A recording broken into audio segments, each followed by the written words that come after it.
Good afternoon. Welcome to the House Environment Committee. We are looking at amendment on S 325 from Representative Dobrovich. Welcome. Thank you. Representative Joshua Dobrovich from Williamstown. Thank you for allowing me to present this amendment to you this afternoon. It should look extremely familiar to you all. It was in the original Senate version that came over to the House. The only parts that have changed is the date is to January 1st, 2031. Then the final sentence, however, the legislative body of a municipality may vote to not grant the exemption for individual projects. So what's the amendment do? Makes the interim Act 250 housing exemptions establish an Act 181 more inclusive by allowing communities with designated centers without permanent zoning or subdivision bylaws to benefit from the interim exemptions. The amendment provides an opportunity for a municipality to opt out of this benefit, putting it fully in their hands. So around the concerns of not having zoning, it still allows the municipality to make that final decision on what is right for their community. And that's as simply as I can put it, especially since you've all read it once or twice or a dozen times prior, minus that info.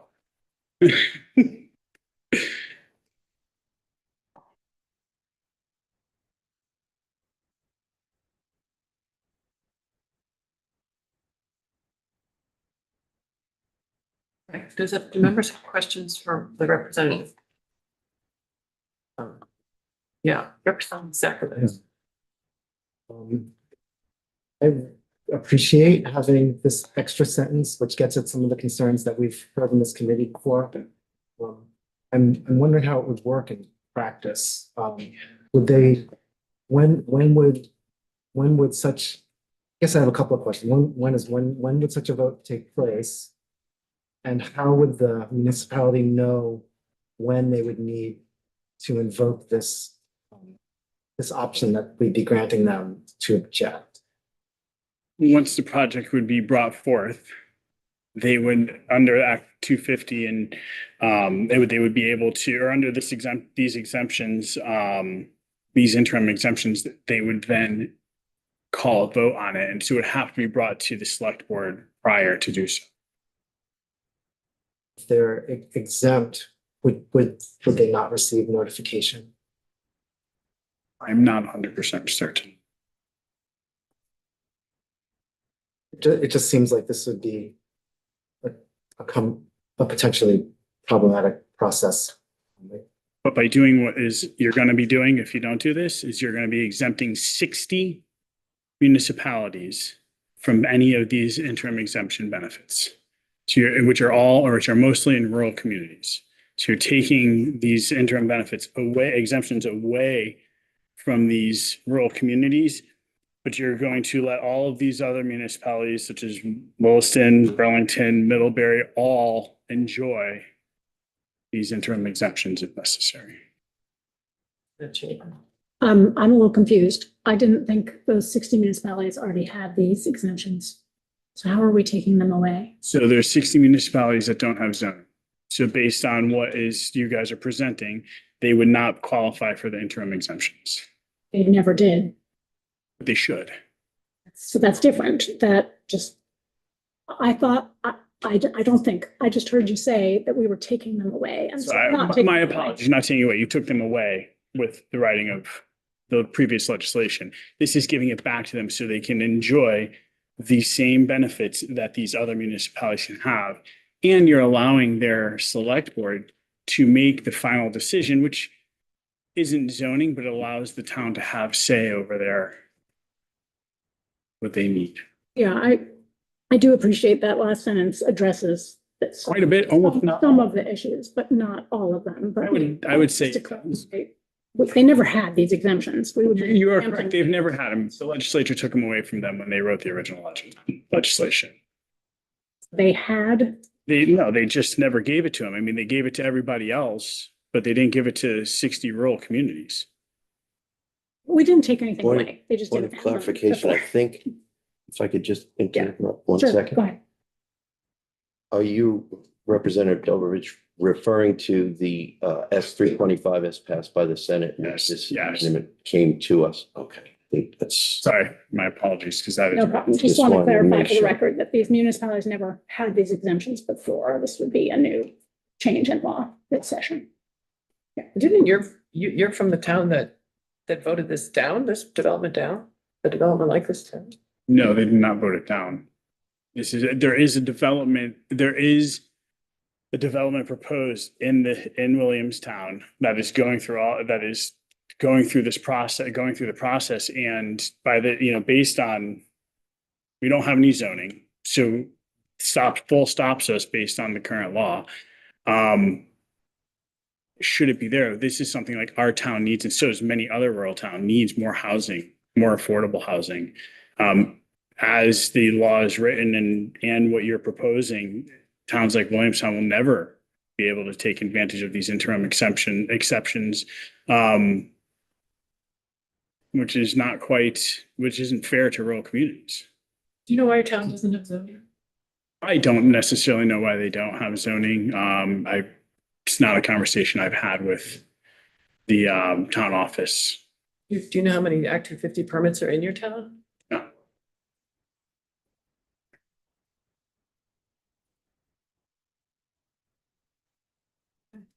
Members have questions? Representative Labor. Thank you, Chair. I'm not familiar with Williamstown. It's out there talking. Can you just call a meeting? It's right down the road. 3 or 5 members of the select board, What's it, 5? 5 members.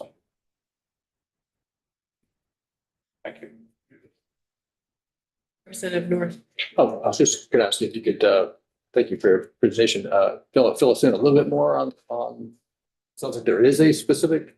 My understanding is there's, sorry. Held up or not being held up, or what's the situation? My understanding is there's a proposed project that can't get off the ground because of the rules outlined in here that would provide significant, for my town, being as small as it is, some significant extra housing within the town. I don't know a ton about the project. That's not, I brought this because I see the need, not for Williamstown, but for all the 60 rural towns that don't have zoning. Specific example in your town, Is it- is a project that would like to get started and Yes. isn't because they don't have the exemptions, is that what I'm hearing you say? Correct. And even if we had zoning with the time frame you guys propose of 2027, they would likely never get all of the permits that currently are required by the state and federal to get all those permits together in that short period of time. So even if Williamstown tomorrow created zoning for the downtown area by 2027, which is language in your proposal or in the bill that's on the floor, they would probably never have the time in a year and a half to get those permits.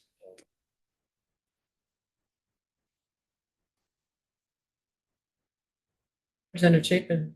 I guess still trying to clarify this, but we're pretty sure that you don't need to have your permits done by then. You need to just have applied for an act. It's just what I'm being told by people who are close to the project. As I said, I'm not, my purpose here is not for the project in my town. The purpose of being here is for the 60 rural communities that don't have zoning, that are exempt from these interim exemptions that we give to other municipalities. That's not really inclusive of all of our municipalities within the state. And have you talked to the 60 municipalities? I have not. But you're confident that I guess I look at this a little differently, I guess, where these are folks who have relied on Act 250 for development review for over 50 years, probably. And I think the word for me that resonates is blindsided, that the residents of these towns are not expecting to have large developments proposed and then not reviewed by Act 250. And we just actually heard on the floor testimony from a district commissioner about how easy it was for them to get a permit for wedding venues. Developments have happened across the state in Vermont under Act 250 quite successfully for over Do 50. they have zoning? All over the state. The whole state is actually currently subject to Act 250 regulation. Right, but I'm talking about the interim exemptions that towns without zoning do not get currently. That's what I'm specifically talking about. Representative Boston. Can't you build housing and infrastructure? So to take advantage of the interim exemptions. No, before, like, I believe you can, and to what extent I am not certain. but you could. You I, could and be a tier 1A town if you wanted to. but there are towns that are not. So Right, you, that's their choice, right? no, that, I don't know that that's their choice. They were put in a bucket when 181 was written of 1A, 1B. So that was Years ago. not their choice. But they had a choice up before 181 was written to build housing and infrastructure. Sure. So we're saying that we're not going to allow, we're going to make it so it's harder for them. They have to conform to zoning, which in a few years, in theory, there's going to be future land use maps and all this will be moot. This is just interim exemptions. We're trying to help these towns in this short period of time until that all happens. So we're arguing that we're not going to do that. That makes, when we have a housing shortage, You can build houses. I mean, I can't build- no one's stopping a municipality from building infrastructure and housing we're stopping them from taking advantage of exemptions that Burlington can get, Middlebury can get, because they Colchester can get. millions of dollars investing in. Yeah, but some of these small towns can't afford to go through all of that. So this is helping them create some housing. So I mean, I'm not going to keep going back and forth. None That of makes this sense. has a question. Thank you. So am I correct in thinking that without any development review, housing, like up to 50 units of housing could be built in a place that has no sewer infrastructure? So you're still keeping the This is within, public sewer and water services. but it says that it can be up to a quarter mile away from that. That's how I'm reading it. Am I correct? Within a quarter mile that has public water and sewer. Served by.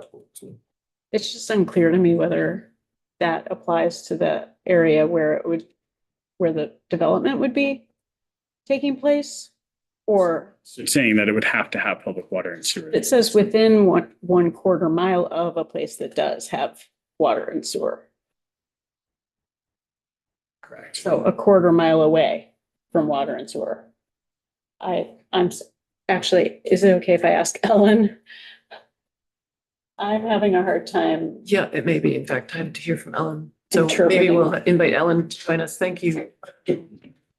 Rich. Jankowski, Office of Legislative Council.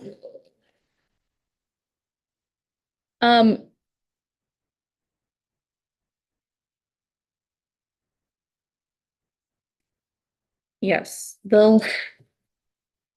you will recall this language is similar to what you reviewed from the floor amendment from the Senate. So the language around the area, so yes, no permit amendment is required for construction of 50 units or fewer housing with at least 20% of the units with mixed income or mixed use development located within areas of a designated village center and within 1/4 mile of its boundary served by public sewer or water services or soils that are advocate for wastewater disposal. I don't know. I raised this issue previously that I think it is unclear to what that served by is modifying. If it's modifying the village center is served by sewer and water, or if the area around the village center is served by sewer and water.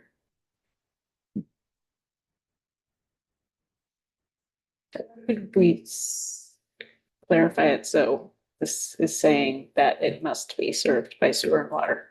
I think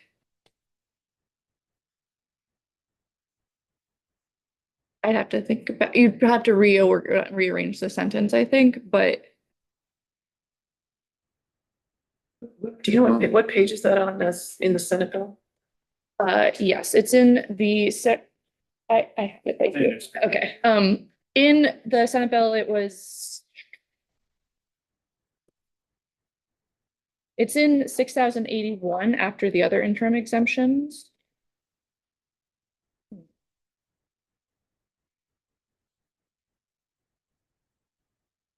It is on page 7.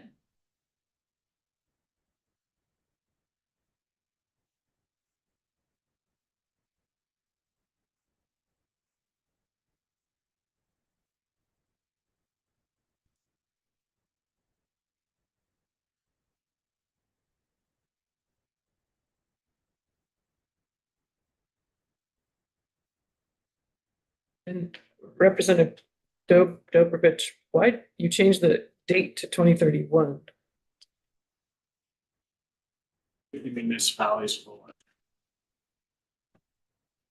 The municipalities are typically not developers. Or the developer, should I say the projects?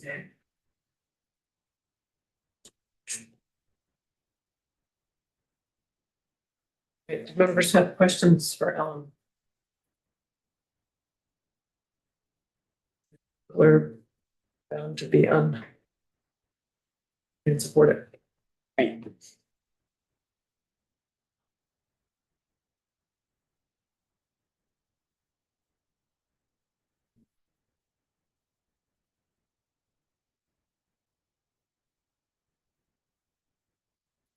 Representative Morris. Thank you. Chair. Ellen, if this amendment was to go through, what of the, and the proposal is for 60 communities, municipalities that don't have zone, et cetera. But if this goes through, how could it apply to the communities that have zoning? Would they be exempt? Or would they still have to go through?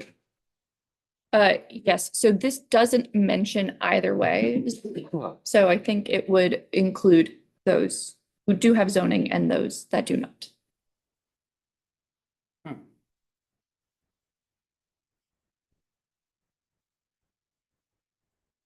So would It would- with this section, would we want to clarify that?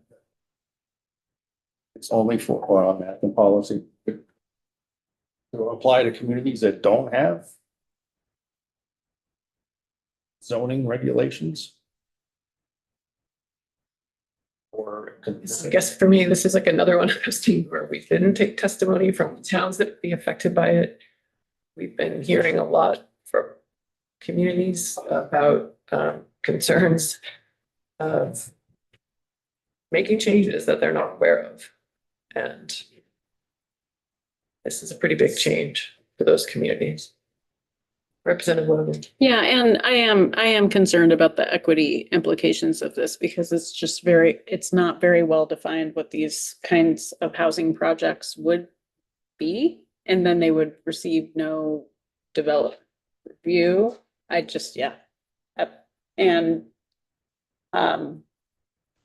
And then the date alone would have to change. I mean, there's just a lot of pieces here that, And how would a town vote? yeah, and how would a town Municipality vote?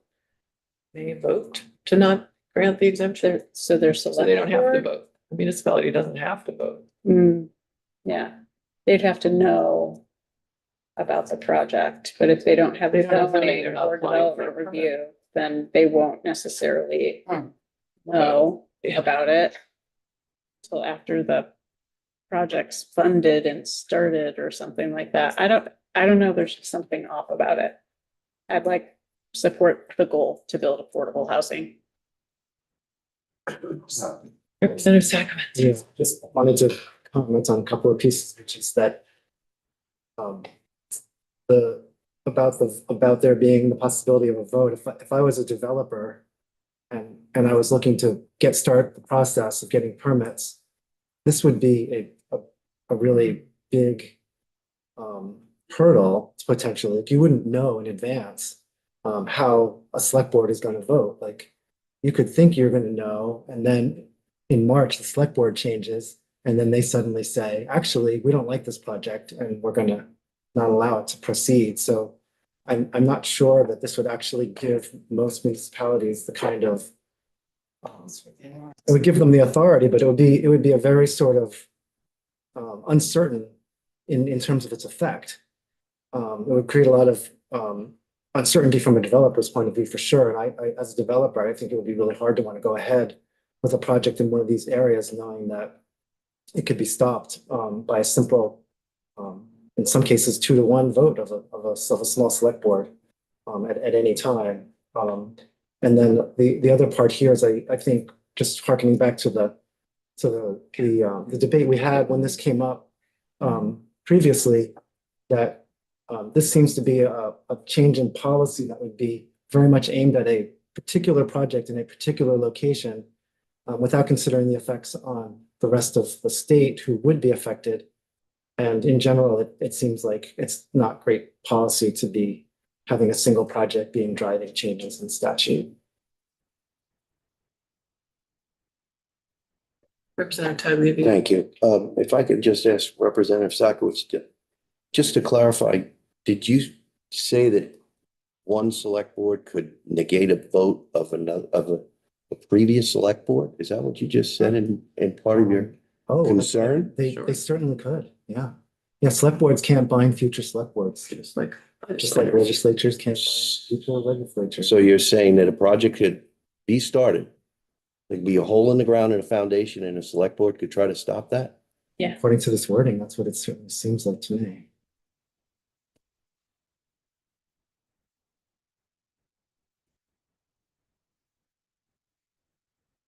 Any other questions for Ellen?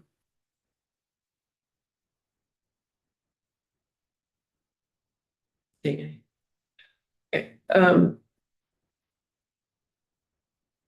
If you have any more comments, you ready to vote?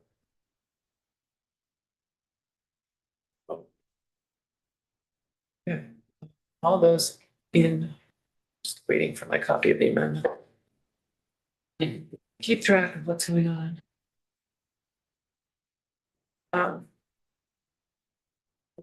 Favor of this amendment. Favor? All right, I'll opposed to this amendment. 7. All right, thank you. I think folks, incoming amendments, I don't know how many more for today. Stay in touch. With that, we will adjourn.